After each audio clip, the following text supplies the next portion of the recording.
사람은 누구나 무언가를 안다는 것에 자신감을 가지며 살아갑니다.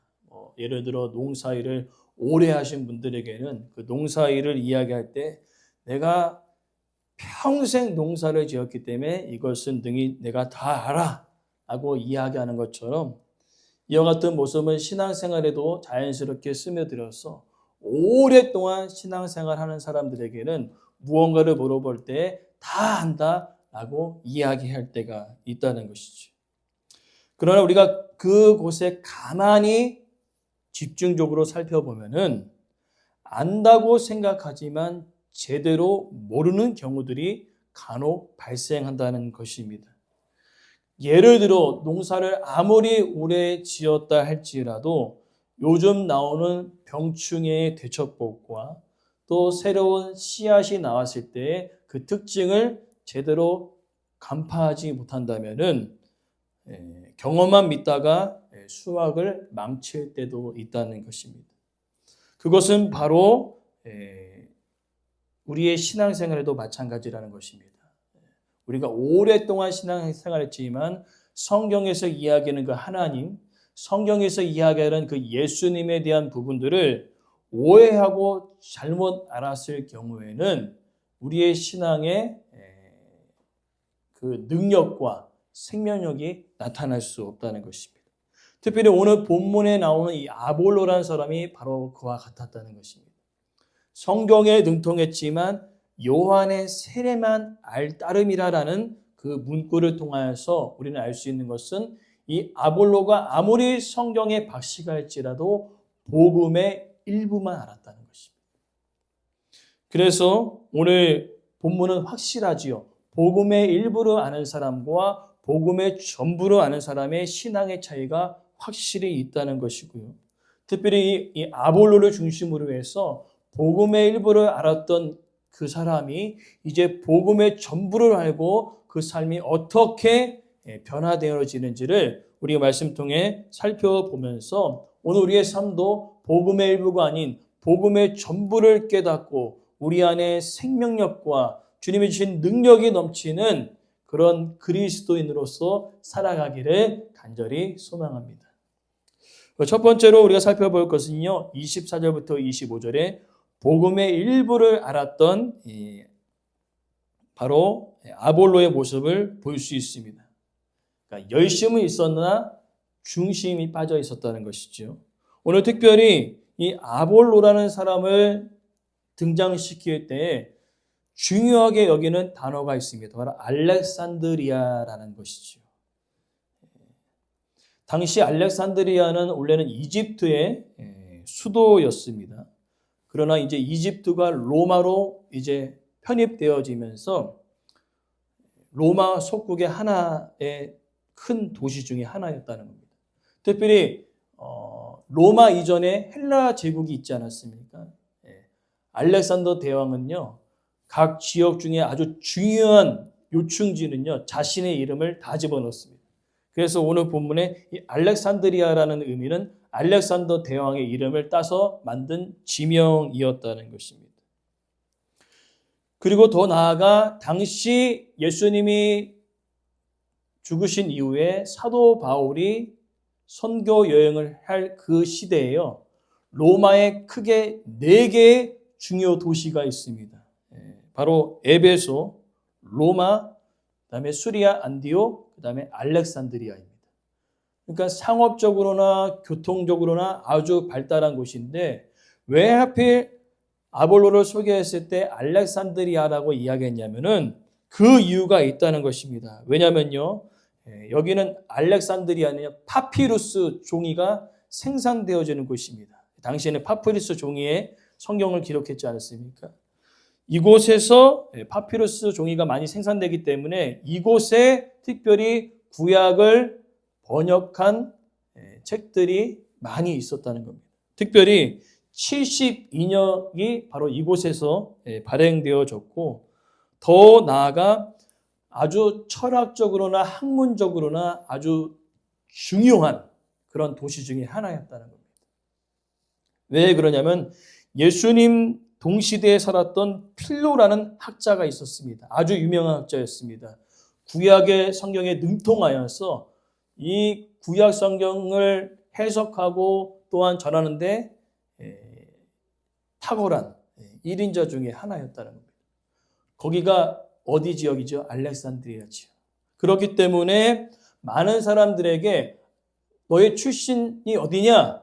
나 알렉산드리아 사람이야. 그러면 오, 학문이 깊구나. 구약의 성경에 능통하구나 라고 이야기할 정도로 알렉산드리아 사람들은 대단했다는 것이죠. 그러니까 우리 따지면 뭐 서울, 뭐 연고대 뭐 이렇게 되고 뭐 미국 뭐 하버드나 뭐 아주 유명한 대학교 있지 않습니까? 당시 로마 지역에서 가장 유명한 대학이 어디에 있을까요? 바로 알렉산드리아에 있습니다. 그러니까 구약 성경에 누가 능통했냐? 아볼로. 여러분 지식에 충만한. 아볼로가 어느 출신이라고요? 알렉산드리아 출신이에요. 그것을 강조하고 있는 겁니다. 그래서 자연스럽게 나타나는 이야기는 바로 24절 하반절에 언변이 좋고 성경에 능통한 겁니다. 어디 출신이죠? 알렉산드리아 출신. 그래서 성경에 대한 지식이 남달랐다는 겁니다. 근데 더 놀라운 사실은요, 이 구약 성경에만 능통한 것이 아니라 25절에 보니까요, 주의 도를 배워서 열심히 가르쳤다는 겁니다. 즉 뭡니까?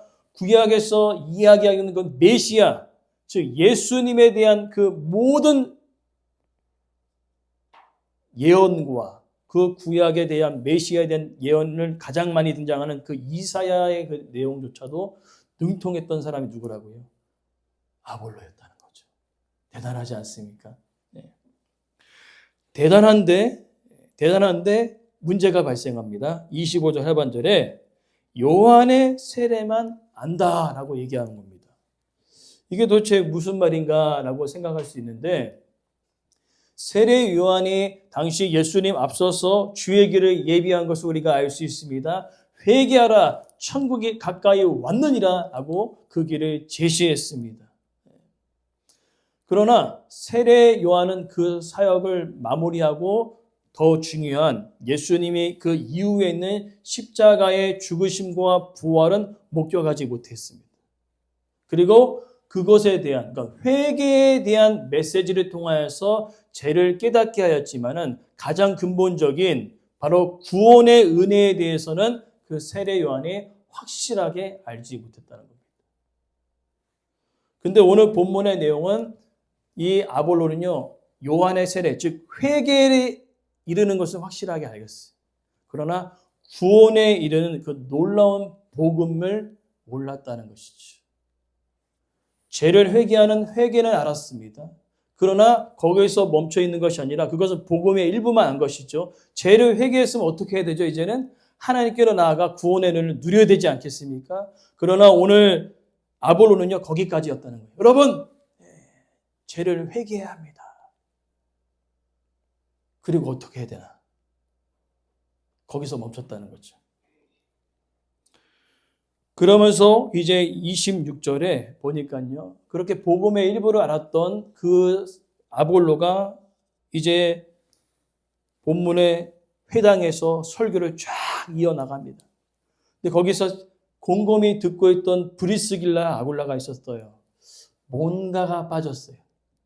메시지는 너무나 훌륭합니다. 근데 뭔가가 하나 빠진 거예요. 그것을 정확하게 브리스길라 아굴라는 캐치했다는 것이죠. 그래서 대놓고 설교하고 있는데 막 브리스길라 아굴라가 손들면서 이거 잘못됐습니다. 복음의 일부가 아직 희석되어서 제대로 전달되지 않았습니다. 라고 손들고 막 이렇게 얘기한 것이 아니라 메시지가 다 끝난 뒤에 따로 불러서 아볼로에게 이야기한 겁니다.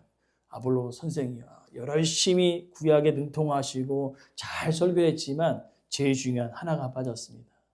예수님이 십자가의 죽으심과 구원의 은혜가 빠져 있었다는 거예요. 그래서 오늘 본문에 그것을 어떻게 표현합니까? 더 정확하게 풀었다는 거예요. 그러니까 복음의 메시지가 구약을 능통하여서 메시아를 소개했던 그 예수님을 소개했던 내용이 잘못됐다는 의미가 아닙니다. 이해되시죠?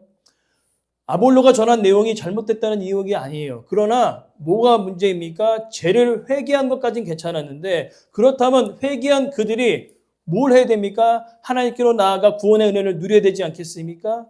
복음의 일부만 알았기 때문에 복음의 전부이신 예수 그리스도의 십자가의 죽으심과 부활이 복음의 핵심이거든요. 그 이야기를 아볼로에게 설명해 주었다는 겁니다. 그러나 이 아볼로는요, 두 번째로 우리가 알 수 있는 것은 복음의 전부를 배우고자 하는 마음이 아볼로에게 있었습니다. 그래서 겸손함을 가지고 그 이야기를 들었다는 겁니다. 그러니까 쉽게 설명하자면 이것입니다. 평신도가 있었어요. 평신도가 있었고 이분은 아볼로는 구약에 능통했기 때문에 뭐 신학교 교수나 그렇게 되겠죠. 예. 교수가 평신도에게 메시지를 듣고 있는 겁니다. 그렇다는 것은 대부분 어떻게 들릴까요? 내가 너한테 뭐 선한 것이 나오겠느냐 하면서 경청하지 않았을 것입니다. 그죠? 지금 성경의 지식으로만 따지면 누가 더 압도하고 있어요? 아볼로죠. 근데 아볼로도 계속 전하지만 뭔가 해결되지 않는 뭔가 하나가 있었거든요. 그것을 찾을 수가 없었어요.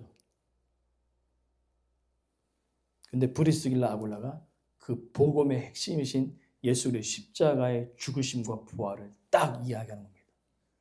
해결된 거예요. 뭔가 부족했던 것들이 그가 해결됨을 통하여서 실제로는 자신들이 바라봤을 때 브리스길라 아굴라는 뭐하는 사람이었습니다. 청막 만드는 분들이에요. 아볼로는요.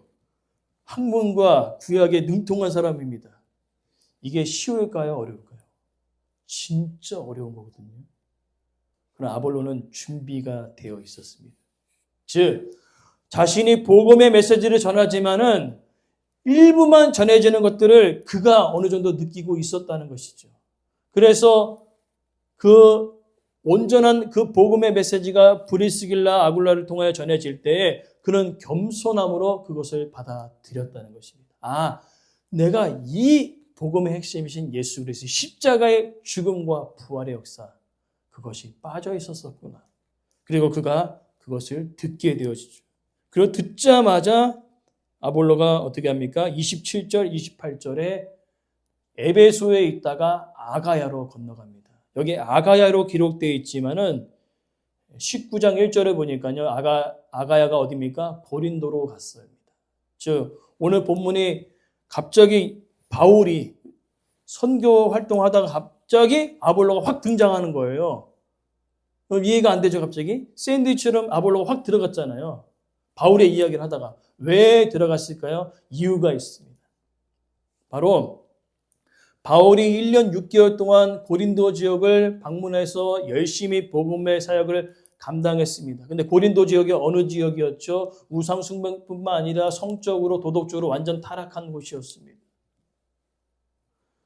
그리고 1년 6개월 동안 열심히 사역했지만 늘 바울의 마음은 약간의 두려움이 있었다는 겁니다. 과연 이 고린도 교회가 잘 견딜 수 있을까? 이 우상 숭배가 만연하고 또 상업과 이 모든 것들이 발달한 돈과 성공을 추구하는 이 도시 속에 이 성도들이 잘 견딜 수 있었을까? 늘 한켠에는 그런 두려움과 염려가 있었다는 겁니다. 근데 하나님께서는요, 바울의 마음을 누구보다 잘 아셨어요. 그래서 바울이 비어있는 그곳에 누구를 보내십니까? 누구를 보냅니까? 아볼로를 보낸 거죠. 특별히 바울이 사역하면서 시시건건 괴롭혔던 사람들이 누구였어요? 유대인. 근데 유대인들은요, 누구를 되게 존경하냐면 알렉산드리아인에 살아가는 유대인들을 되게 존경했어요. 왜요? 구약에 능통하고 율법에 능통하고 모든 것에 학식이 뛰어났기 때문에 알렉산드리아 출신의 유대인들 되게 존경하는 모습들이 있었는데 누가 알렉산드리아 출신이에요? 아볼로. 그 하나님께서 이 고린도 지역을 사랑했던 그 바울의 마음을 아시고 구약 성경에 능통하고 늘 괴롭혔던 유대인들을 압도할 만한 사람을 보내신 거죠. 아볼로. 그래서 28절에 이렇게 기록되어 있습니다. 예수 그리스도 힘있게 증언하는데요. 늘 바울의 전도 사역에 방해되었던 유대인들이 있지 않습니까? 힘있게 유대인의 말을 이김이었더라. 할렐루야. 하나님이 정말로 대단하시. 적재적소에 바울이 떠났을 때 염려하는 그 마음을 아시고, 또 유대인들이 계속 괴롭혔지 않습니까? 선민 사상을 계속 강조하면서, 그러나 유대인들이 존경하는 출신들이 있어요. 알렉산드리아, 아볼로를 딱 보내는 겁니다. 하나님께서. 그러나 더 놀라운 것은요, 그 하나님의 놀라운 사역 가운데 아볼로가 겸손함으로 복음의 일부만 그가 전했는데, 브리스길라 아굴라를 통하여서 복음의 전부를 깨닫자마자 바로 고린도로 가서 복음을 전하게 된 거죠. 그러니까 복음의 전부를 알았던 이 아볼로는요, 바로 그냥 고린도로 가는 겁니다. 너무나 기뻤던 거예요. 해결되지 않았거든요. 내가 구약에 능통하고 율법에 능통한데 뭔가 부족한 거예요. 한켠에는 아쉬움이 있었다는 겁니다. 근데 그것을 브리스길라 아굴라를 만남을 통하여서 확실히 알게 된 거죠. 아, 복음의 핵심은 예수 그리스도의 십자가의 죽으심과 부활이었구나. 그래서 그것을 힘있게 전함을 통하여 유대인들이 압도당했습니다. 오늘 우리의 말씀을 통하여서 우리가 기억해야 될 것이 있습니다. 무엇이냐?